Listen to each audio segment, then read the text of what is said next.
Assalamualaikum warahmatullahi wabarakatuh. Jadi kami dari kelas Hukum Pidana Internasional pada sore hari ini ingin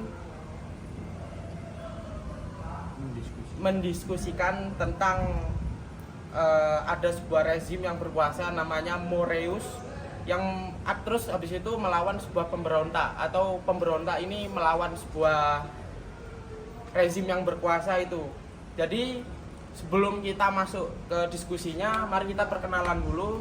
Saya sebagai moderator Cirman Nafis NIM 432. Berikutnya Saya Saputra NIM 454. Saya Pandu Arya Winanda dengan NIM 466. Nama saya Fikwa Yurifanto Ibi, NIM-nya 459 dari kelas Pidana Internasional kelas 5E. Nama saya Haddad Alfarisi, NIM 437. Saya Aldi Wibisono dengan NIM 455. Jadi setelah perkenalan tadi, kita masuk ke sesi diskusi. Yang mana mungkin saya akan menjelaskan dulu ya apa yang kita bakal diskusikan pada sore hari ini. Jadi ada sebuah rezim yang berkuasa. Negaranya ini itu Moreus. Nah, tentara pemberontak. Lalu berikutnya itu ada namanya tentara pemberontak Mogu-Mogu atau suku asli. Nah, pemberontak ini diketuai oleh Mazer atau penduduk istana kepresidenan yang memaksa si Presiden Moreus atau Boreno ini yang dalam kurung suku campuran untuk mengundurkan diri dan memberikan kekuasaan kepada si jenderal tertinggi tadi yang Mogu-Mogu tadi. Untuk sampai sini paham? Paham. Lalu berikutnya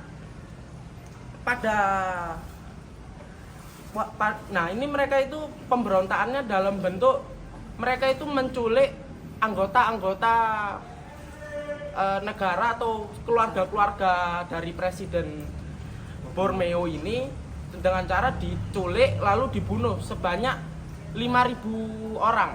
Nah, menurut saudara-saudara ini seperti apa? Yang pertama kita diskusikan terkait siapa yang bertanggung jawab. Apakah itu pihak Mogu-Mogu yang tadi itu pemberontak atau si pihak yang berkuasa negara Moreus. Nah, sebelum kita masuk ke diskusi, perlu diketahui juga kenapa saya bilang siapa yang bertanggung jawab. Itu karena ada balasan dari pihak rezim yang berkuasa. Juga jadi ini sama-sama bunuh-bunuhan itu, seperti itu. Jadi menurut kalian seperti apa? Mungkin bisa dimulai dari saudara Aldi dulu ataupun saudara Gatot dulu ya. Ataupun siapa aja wis. Jadi terima kasih dari saudara Cilman sebagai moderator yang memandang kasus ini untuk kita diskusikan dan jadi pemantik bersama. Jadi kalau dari pandangan saya, berangkat daripada kejadian tadi, sebenarnya si kerajaan ini sudah memenuhi termasuk kejahatan genosida, yaitu dengan contoh membunuh sebanyak 5.000 orang. Terkait kepentingan atau konfliknya itu mungkin bisa kita diskusikan lagi. Yang paling terpenting itu adalah terkait kejadiannya, fakta hukumnya apa, yaitu adalah dia untuk satu merebut kekuasaan negara, yang kedua melakukan genosida, membunuh 5.000 orang. Kalau pandangan dari saya cukup itu sih mas. Jadi sudah melakukan tindak pidana genosida. Jadi untuk pandangan saya itu kan tadi kan ada pihak keluarga dari Mogu-Mogu itu yang disandra. Nah, jadi itu permasalahan tentang hak asasi manusia yang ancaman membunuh melanggar hak asasi manusia dasar yang diakui secara internasional. Jika negara tempat kejadian tidak mampu itu tidak bersedia melindungi warganya. Nah, bisa muncul pertanyaan tentang pertanggungjawaban internasional. Menurut saya seperti itu. Jadi menurut Mas Aldi itu yang bersalah siapa mas? Lawannya si Mogu-Mogu tadi. Jadi pokoknya rezimnya lah. Iya. Yang berkuasa itu yang salah, seperti itu ya mas. Lalu buat tadi Mas Piko itu menurut Mas Piko siapa yang harus bertanggung jawab itu? Siapa yang salah? Jadi dengan sepahaman saya dengan kasus posisi seperti itu, sebenarnya kita belum bisa mengerucutkan mas siapa yang salah terkait rezimnya atau si pelaku. Kita harus tarik urut dulu bagaimana, apa sih yang menyebabkan pemberontakan ini terjadi, apa sih yang menyebabkan pembunuhan ini terjadi. Maka daripada hal itu terkait konfliknya ini kita tidak tahu siapa yang salah, soalnya kita hanya dikasih tahu fakta hukumnya yaitu pembunuhan genosida seperti itu mas. Jadi belum bisa lah ya menentukan siapa yang bersalah, siapa yang harus bertanggung jawab, karena belum ada belum ada penyebabnya lah, seperti itu. Mungkin saudara-saudara sekalian mungkin bisa lah ya nyari apa penyebabnya dulu lah, baru kita lanjutkan. Selanjutnya setelah berdiskusi lah mencari apa penyebabnya, mungkin mau ada yang disampaikan. Saya akan menyampaikan.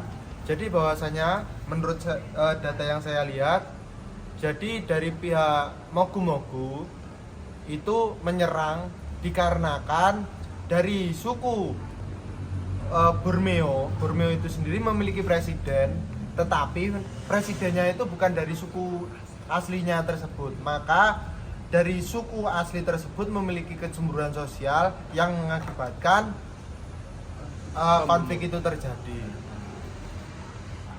Jadi maksudnya Mas Pandu itu berarti suku Mogu-Mogu ini cemburu kepada rezim yang berkuasa gitu. Ya. Karena rezim yang berkuasa ini bukan darah asli lah ya. Mereka itu kenapa harus darah asli lah ya, seperti itu. Oke. Mungkin berikutnya mau ada yang disampaikan di forum diskusi ini ataupun ada sanggahan tidak terima atau dari saudara Pandu? Ya mungkin saya bisa menjelaskan tentang di mana konflik itu tidak hanya untuk kecemburuan sosial, tapi mungkin ada pemerintahan yang dengan tata cara bernegara itu ada kesalahan dan kekurangan, maka dari situ konflik itu terjadi. Ya mungkin cuma itu aja ya. Itu hanya kesalahan dalam memimpin negara ini seperti apa? Bisa kalian jelaskan? Sik. Aku. Mohon Bentar aku. Oh, jadi begitu ya, Mas. Mungkin ada sanggahan ataupun yang masukan terkait hal itu. Silakan. Sebelumnya saya akan menanyakan kembali tentang penataan negara tersebut kok bisa dikatakan kurang atau salah. Itu penyebabnya apa ya, Mas? Di mana? Jadi izin menambahkan dari Mas yang ada di saya Mas, saya juga sependapat bahwa konflik ini serta-merta itu ada karena kepentingan atau kecemburuan sosial daripada penjajah itu sendiri. Mungkin itu ada terjadi karena konflik internal yang ada daripada pemerintahan. Salah satunya, kenapa kok bisa terjadi seperti itu? Mungkin pemerintahnya absolut, yang kedua pemerintahnya otoriter, tak demokratis, kebijakan yang diskriminasi, sehingga masyarakat yang masih belum terafiliasi atau masih belum terhimpun kepada pemerintah ini condong kepada pemerintah lain. Hal ini menyebabkan konflik ini terjadi, sehingga masyarakat internal didukung dengan eksternal ini akan menjadi kuat, di mana menjadikan hal-hal genosida tadi menjadi permasalahan. Lalu kalau sudah terjadi yang seperti itu, kalau memang penataan negaranya sendiri bisa dikatakan salah seperti itu, lalu dari kasus ini siapa yang bertanggung jawab atas segalanya itu? Menjawab dari pertanyaannya Masnya, mungkin kita bisa kerucutkan lagi terkait hal ini Mas. Jadi yang jadi penyebab utamanya kita cari dahulu, apakah pemerintahannya yang salah ataukah masyarakatnya yang kecemburuan sosial, seperti itu. Dari kita lihat dari sudut pandang tadi, sepertinya itu ada pemerintahan yang salah. Maka daripada itu muncul ketidakpercayaan yang ada di masyarakatnya, sehingga dia mendapat dukungan atau mencari dukungan kepada negara lain. Negara lain memanfaatkan kekosongan ini untuk menjajah negara tersebut, seperti itu. Mungkin setelah adanya perdebatan panjang tadi, mungkin saya ada pertanyaan pada forum. Jadi siapa yang bertanggung jawab? Siapa yang harus bertanggung jawab? Apakah pihak pemberontak si Mogu-Mogu ini yang dari suku asli yang tadi Mas Viko bilang dan Mas Pandu bilang, atau harusnya si rezim yang merdeka ini atau rezim yang berkuasa ini? Izin masuk Mas ya. Dari sudut pandang tadi sebenarnya kita sudah bisa mengerucutkan siapa yang salah. Yang jadi perdebatan kali ini adalah konflik di mana pembunuhan genosida sejumlah 5.000 orang. Kita kerucutkan lagi bahwa sebenarnya rakyat mengingat pemerintahan itu adalah hal yang tidak salah. Akan tetapi dalam kasus ini caranya yang salah. Jadi cara membunuh orangnya. Yang kita bahas itu adalah konfliknya itu membunuh orang sejumlah 5.000 orang. Kalau kita tuntut pertanggungjawabannya, berarti siapa yang salah? Berarti si pemberontaknya dengan si penjajahnya tadi, karena dia melakukan cara-cara yang salah. Terkait kritikan itu bisa semuanya terkait bagaimana pemerintahan ini bisa dievaluasi, bukan hanya cuma membunuh, bisa pakai parlemen atau cara-cara positif. Tapi kalau kita pakai membunuh itu sudah hal yang melanggar, yang salah. Untuk daripada hal itu, yang paling bertanggung jawab itu adalah si pelaku pembunuhan 5.000 orang. Siapa yang berhak menangani kasus itu adalah tergantung daripada dewan-dewannya seperti itu. Oke. Jadi Mas Saudara Viko ini berpendapat bahwasanya caranya yang salah ya Mas ya. Caranya yang salah. Mungkin harusnya pakai cara yang benar dengan cara parlemen ataupun sebagaimana atau bagaimana lah. Karena Mas Viko tadi bilang juga caranya yang salah karena itu sudah membunuh. Karena pada dasarnya dengan membunuh sendiri itu udah menghilangkan suatu hak asasi manusia sendiri, yang mana hak untuk hidup seperti itu. Mungkin dari teman-teman yang lain, apakah ada yang lain pendapat lain yang lain dari Mas Viko, di mana yang salah itu mogu ataupun pemerintahan yang salah? Mungkin gimana?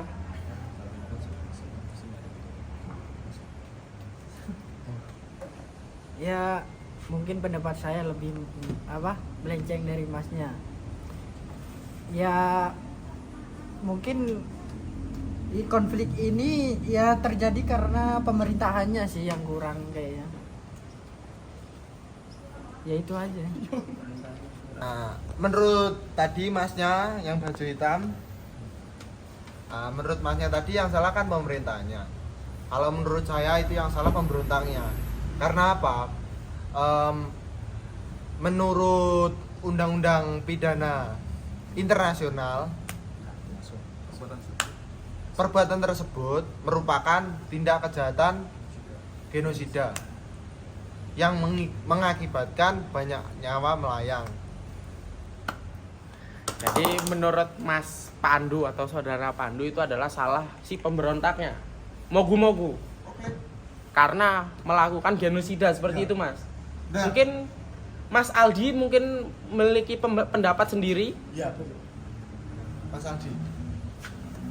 Saya sepakat dengan pendapat saudara saya di sebelah kiri, yang dimana kasus tersebut untuk diselesaikan dengan cara atau melalui pidana internasional yang kemudian kepada masyarakat dunia untuk ikut berpartisipasi dalam kasus tersebut untuk penyelesaiannya. Jadi kalau misal berbicara masalah hal itu, tentunya bukan pidana internasional Mas yang berkewenangan. Ini adalah konflik internal, di mana ada kecemburuan sosial antar dua suku, terjadi konflik. Penyebabnya adalah tidak adanya pemerintahan yang jelas atau kebijakannya yang jelas. Maka daripada hal itu, yang paling bertanggung jawab itu adalah si internalnya, yaitu si suku aslinya yang membunuh itu. Terkait keterlibatan daripada negara lain itu cuma sebatas fasilitator atau sebatas pembantu. Ini yang saya maksud tadi Mas. Oh berarti dari kasus itu pembunuhnya itu termasuk dari suku asli itu sendiri Mas? Iya Mas, jadi kalau kita lihat dari sudut pandang kasus posisi tersebut, sebenarnya ini adalah konflik internal. Karena suku asli tidak mendapat dukungan daripada pemerintah, upayanya sebagai masyarakat atau sebagai individu manusia pasti akan menjadi pertanggungjawaban atau menjadi pertolongan. Sedangkan yang ditolong itu adalah daripada negara lain sebatas fasilitator. Mungkin yang kita kritisi di sini adalah itu caranya yang salah terkait pembunuhan. Kesepakatan sudah terjadi Tapi kenapa kok masih ada pembunuhan tersebut? Pasti ada konflik internal pada hal itu, bukan daripada kepentingan perebut pemerintahan. Oh iya Mas, benar. Emang itu dari negaranya itu sendiri sudah ada konflik. Tapi kenapa kok dari negara asing itu ikut campur Intervensi. Lalu sesuai pendapat saya dari awal, jalur yang ditempuh untuk penyelesaian kasus tersebut tetap kepada ranah pidana internasional.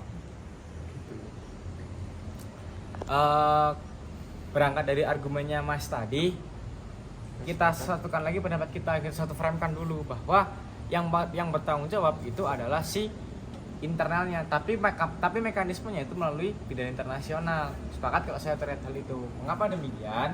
Karena kenapa kok negara asing bisa ikut terlibat, tapi yang bertanggung jawab adalah si internalnya. Kalau mekanismenya memang melalui pidana internasional, kita bisa pakai Statuta Roma seperti itu contohnya, terkait tentang pelanggaran genosida, di mana unsurnya itu ada keterlibatan dari negara lain.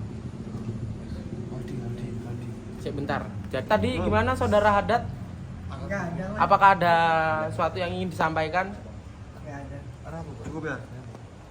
Jadi kesimpulannya dari diskusi pada sore hari ini, pertama, pihak yang harus bertanggung jawab itu adalah pihak pemberontak, yang dimana itu mogu-mogu. Benar. Seperti itu?